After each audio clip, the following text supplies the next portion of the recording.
Hari, Dandavat Pranam. So, Yudhisthira Maharaj once he was talking to Shri Krishna, O Janardhan, protector of all living entities.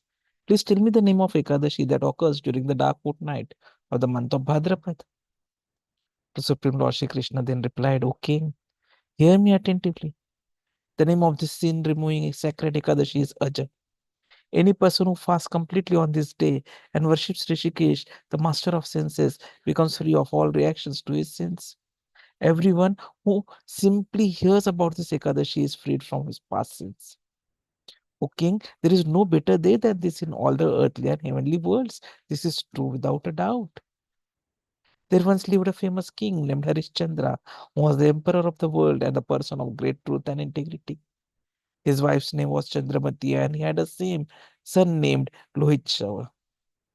By the force of destiny, however, Harishchandra lost his kingdom and sold his wife and son. The pious king himself became a menial servant of a dog eater who made him guard a crematorium. Yet, even while doing such menial service, he did not forsake his truthfulness and good character, just as soma-rasa, even when mixed with some other liquid, does not lose his ability to bestow immortality. The king passed many years in this condition. Then one day he sadly thought, what shall I do? Where shall I go? How can I be delivered from this plight? In this way, he drowned in an ocean of anxiety and sorrow. One day a great sage happened to pass by, and when king saw him, he happily thought, ah, Lord Brahma has created Brahmins just to help others.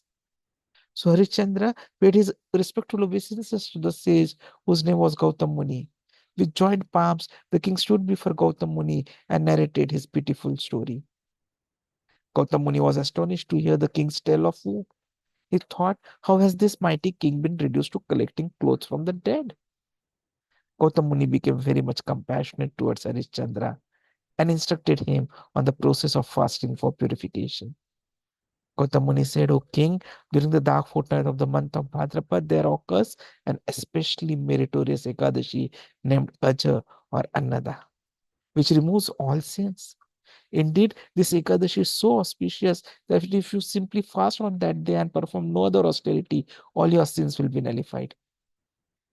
By your good fortune, it is coming in just 7 days. So I urge you to fast on this day and remain awake throughout the night. If you do so, all the reactions of your past sins will come to an end. O Harishchandra, I have come here because of your past pious deeds. Now all good fortune to you in the future. So saying, the great sage Sri Gautam Muni immediately disappeared from the vision. King Harishchandra followed Gautam Muni's instructions concerning fasting on the sacred day of Ajay Ekadashi. O Maharaj Yudhishthir, because the king fasted on that day, the reactions of his previous sins were completely destroyed at once. O Lion among kings, thus see the influence of this Ekadashi fast. It immediately vanquishes whatever miseries one may be suffering as a result of past karmic sinful activities. Thus, all Harishchandra's miseries were relieved just by the power of this wonderful Ekadashi. He was reunited with his wife and son who had died but were now revived. In the heavenly regions, the demigods began beating on their celestial kettle drums and showering down flowers upon Harishchandra, his queen, and their son. By the blessings of the Ekadashi fast, he regained his kingdom without difficulty. Moreover, when King Harishchandra left the planet, his relatives and all his subjects too went with him to the spiritual world. O Pandav, whoever fasts on Ajay Ekadashi is surely freed from all his sins and ascends to the spiritual world. And whosoever hears and studies the glories of this Ekadashi achieves the merit gained by performing a horse sacrifice. Thus ends the narration of the glories of Bhadrapada Krishna Ekadashi or Ajay Ekadashi from Brahma-vaivarta